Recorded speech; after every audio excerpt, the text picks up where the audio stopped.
What's up guys, welcome to today's tutorial, and today we're going to do triggers in SpatiaLite databases. In the last video I did a video on SpatiaLite, on how to store your layers into SpatiaLite database. So today we're going to see how to automate some processes while doing digitization.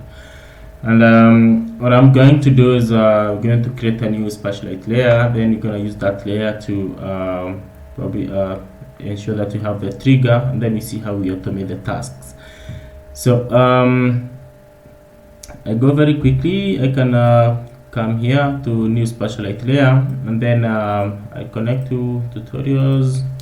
Then I want to call my layer tutorial cities, and then it's point data, and then PWG64, and this one I'm gonna have a name, and then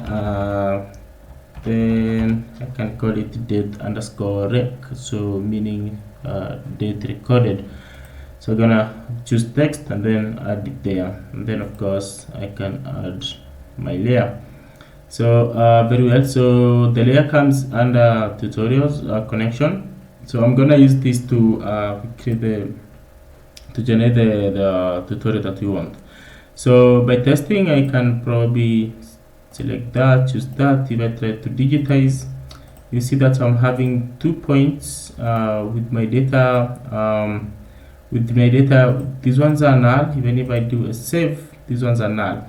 So I want us to create a trigger whereby we're gonna automate this. I close that. We're gonna automate this field that we're gonna record the current actual time that was the layer was digitized, or the feature was digitized, that is.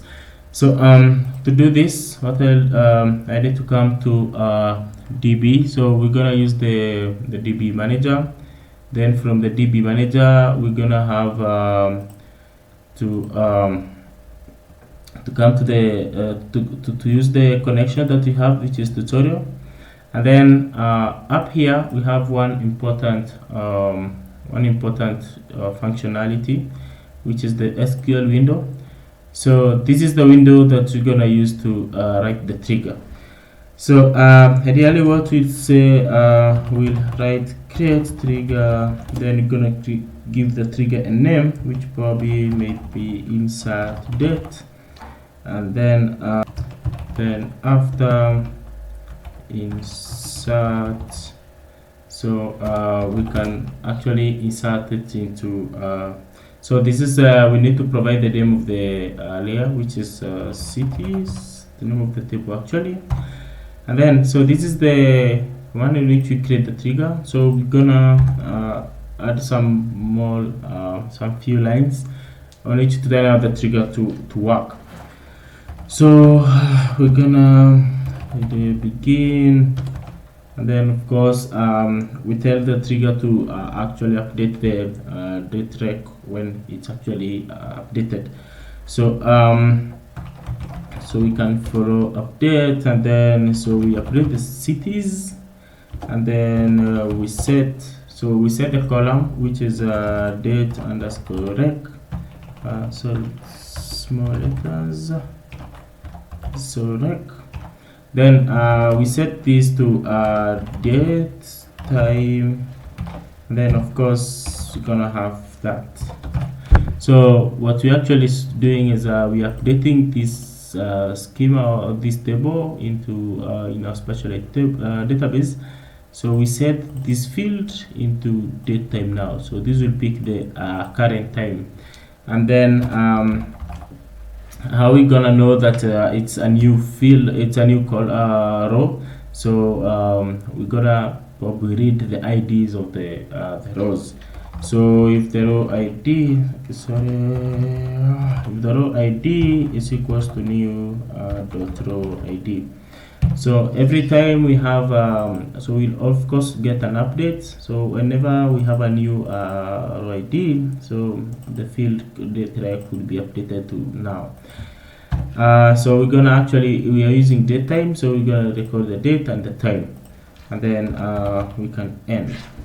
Alright, so after that you can just execute. So that one shows that it's okay, and then we can actually close that. And then if we continue with our digitization, so if we proceed, I've added 3 new points, then you can save.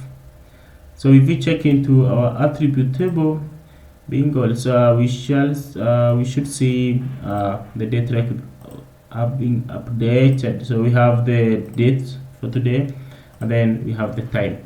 So yeah, that's how you are able to actually automate. You can have as many feeds as possible, write triggers to update them, and also probably try to automate your work.